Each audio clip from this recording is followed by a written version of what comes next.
आप सभी ने अपनी लाइफ में गदर फिल्म तो जरूर देखी होगी कि कैसे भारत और पाकिस्तान के बंटवारे के आग में तारा सिंह को सकीना से जुदा होना पड़ा था, लेकिन अपने सच्चे प्यार के खातिर वो पाकिस्तान की सरहदें लांघ गया और अपनी सकीना को वापस ले आया। फिल्म की इस कहानी को ऑडियंस ने इतना ज्यादा पसंद किया कि आज भी बच्चे बच्चे की जुबान पर तारा सिंह और सकीना की प्रेम कहानी का जिक्र है। इसी कारण ये फिल्म एक बार फिर बड़े पर्दे पर धूम मचाने के लिए वापस लौट रही है। हालांकि आज तक किसी को नहीं पता कि आखिर ये रियल लाइफ तारा सिंह है कौन, उसका नाम क्या था और वो कहाँ है भी या नहीं। इन तमाम सवालों की गुत्थी इस वीडियो के माध्यम से हम आपको बताने जा रहे हैं, तो आखिर तक इस वीडियो में बने रहिएगा।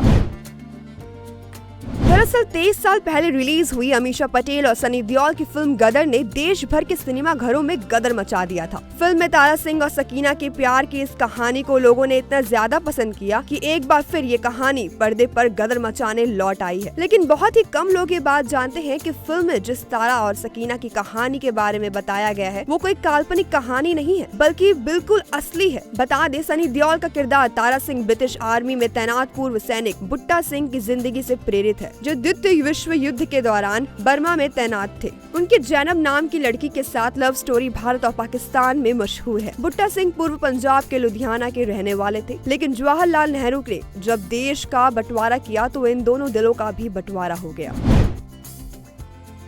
देश के इस बंटवारे से दंगे भड़क गए, चारों तरफ हिंसा और आगजनी जैसी घटनाओं से पूरा देश कांप गया। वहीं इस बीच बुट्टा सिंह ने जैनब नाम की मुस्लिम लड़की को बचाया, लेकिन उससे अपना दिल हार बैठा। बुट्टा सिंह और जैनब की शादी हुई और उसके बाद उनकी 2 बेटियां तनवीर और दिलवीर हुई। लेकिन कहते हैं ना, वो प्यार ही क्या जिसमें तकरार ना हो। उनकी लव स्टोरी एक ट्रैजिक स्टोरी में बदल गई जब भारतीय और पाकिस्तानी सरकारों ने इंटर डोमिनियन संधि पर हस्ताक्षर किए, जिससे दोनों देशों से जितना संभव हो उतनी अपहृत महिलाओं को बरामद करना अनिवार्य हो गया था। बता दें, विभाजन के तकरीबन 1 दशक बाद भारत और पाकिस्तान की सरकारों ने एक निर्णय लिया। विभाजन के दौरान दोनों तरफ से कई लड़कियां और औरतों का अपहरण किया गया था। दोनों देशों ने ये तय किया कि उन लड़कियों और औरतों को खोजकर उनके घरों तक पहुंचाया जाएगा। हालांकि कई औरतों और लड़कियों से उनकी मर्जी भी नहीं पूछी गई। जैनब भी उन्हीं लड़कियों में से एक थी। इधर बुट्टा सिंह की रातों की नींद उड़ गई और दिन का चैन छिन गया। उन्हें जैनब के बिना जीना भी मुश्किल लग रहा था। जब पाकिस्तान से जैनब नहीं लौटी और उसकी दोबारा शादी की खबरें आने लगी, तब बुट्टा सिंह ने पाकिस्तान जाने का निर्णय लिया। एक लेख के मुताबिक बुट्टा सिंह दिल्ली के पाकिस्तान हाई कमीशन गया और उसने वीजा की गुहार लगाई। ये भी कहा जाता है कि उसने सिख धर्म छोड़ मुस्लिम धर्म अपनाया और जमील अहमद बन गया ताकि पाकिस्तानी पासपोर्ट मिल जाए और वह पाकिस्तान जा पाए। बुट्टा सिंह को शॉर्ट टर्म वीजा मिला। जैसा कि पहले ही बताया गया है कि जैनब और बुट्टा सिंह की कहानी में कई वर्जन सामने आते हैं। एक वर्जन के मुताबिक जैनब के घर वालों ने उसकी दूसरी शादी कर दी। जब तक बुट्टा सिंह पाकिस्तान पहुंचा, तब तक जैनब की शादी हो चुकी थी। बुट्टा सिंह जैनब से मिला तो जैनब रोने लगी, लेकिन उसने कुछ नहीं कहा। अब कुछ लोग कहते हैं कि परिवार के दबाव की वजह से जैनब खामोश थी। बुट्टा सिंह को जैनब से मिलने की जल्दी थी और वो पाकिस्तान आकर पुलिस स्टेशन में जानकारी देना भूल गया। बुट्टा सिंह को पुलिस ने उठा लिया और कोर्ट में पेश किया। उसने रो रो कर बताया कि जैनब उसकी पत्नी है और उसकी 2 बेटियां हैं। कोर्ट ने जैनब से जवाब मांगा, जिस पर जैनब ने कहा, मैं शादी करके पाकिस्तान में रहना चाहती हूँ। इस शख्स से मेरा कोई वास्ता नहीं। जैनब ने ये भी कहा कि दोनों लड़कियों की जिम्मेदारी बुट्टा सिंह की है।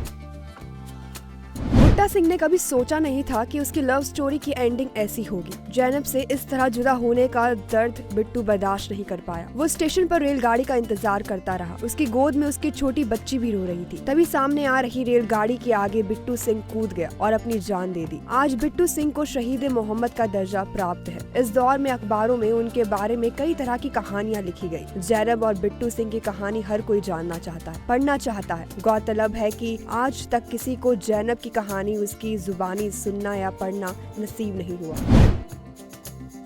बता दें, साल 2022 में एक पत्रकार ने जैनब के गांव नूरपुर की खाक छानने की कोशिश की। बताया जाता है कि इस गांव में आज भी जैनब का परिवार रहता है। ये भी कहा जाता है कि जैनब आज भी जिंदा है। उसने एक स्थानीय निवासी से बात करने की कोशिश की और उसे गांव से चले जाने की हिदायत मिली थी। नूरपुर में आज भी लोग जैनब और बुट्टा सिंह पर बातचीत करना बिल्कुल नहीं चाहते, जबकि बाकी पूरे पाकिस्तान में बुट्टा सिंह की मोहब्बत की मिसालें दी जाती हैं।